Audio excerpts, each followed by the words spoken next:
Assalamu alaikum, kanalımızın hürmetli abunəçiləri. Bugünkü rolikimiz Ürgənç şəhərimizdə yurttaşlar 2 qavatlı domumuzun birinci qavatında 2 xanalı cayımız satığa çıxdı. Gördüyünüzdən hər etajımızda 3 xanadan yaşayırkən orienteri eski Nərgiz kafenin yanında yurttaşlar gördüyünüzdən.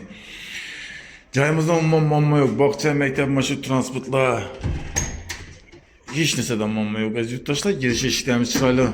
Zaman ödemir işlerimizden koyup koydular. Bismillahirrahmanirrahim. İçeriye hem girdik yurttaşlar gördük Allah'ınızın.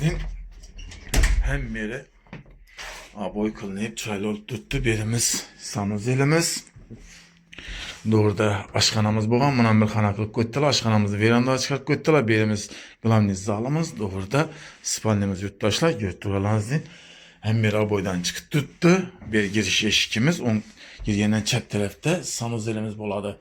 Giriş eşiklerimizde sıralarımızdan kısık koydular. Birimiz sanız elimiz ayakta ileri kafir kılıngan. Patoloku diyorlarımız plastik kılını tuttu. Demir katyondan iyi. Unitazımız, rakavinamız, vannamız hemmesi yaxşı. Çıraylı olup koydular. Bir de gaz uçakçıklarım bu. Nasılsam koydular. Soğumuza da panetini götürüyorlarız deyin. Sanız elimizin azgına bir beraberseniz de çayla sanız elimiz boladı. Birimiz girişimiz oladı. Remonttan çıkıp tutulur. Yurttaşlar götürüyorlarız deyin. Ayak diyelerimiz tahta pol kılından 100%.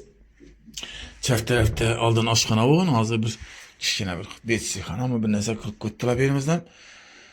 Birimizden jalüzalarımızı kısıp koydular. Moşya boyla kılıngan patologlarımızda aklap lüstramızdan kısıp koydular. Hem birimiz 100% tahta pol. Bakça mektep, marşrut transportlarına ait ettik marşrutlarımız. Sen yurt çıksanız da 5. marşrutumuz yurt tuttu. Birimizden gılamni zalımız. Zalımızdan bir 3'ü 10'a 5'i 60 bu.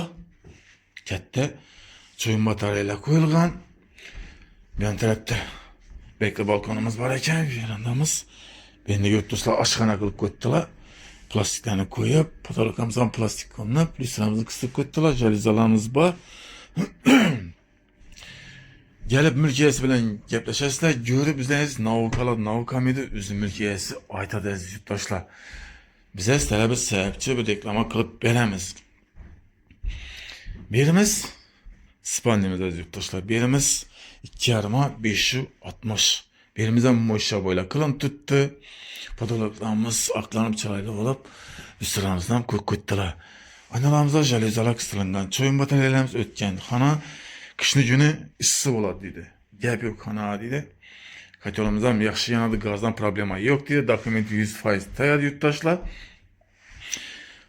Kimde kim işini cay kadar bir yanılsa nasip kılsın deyimiz. Alacak olsa ekranda nomerlerimizi kaldırmanız, benim telefon kılışlarınız mümkün. Narxına gələn olsaq, narx 310 milyon son yurttaşlar. Gələsilər mülk egəsi bilən görüb işləyiniz, gepləşə verəsilər. Heç nəsədən monması yok. Həmmən əsas tayar. Ne diyemiz? Sağ olun, salamat olun. Kengir öyküde görüşünce aman bolun.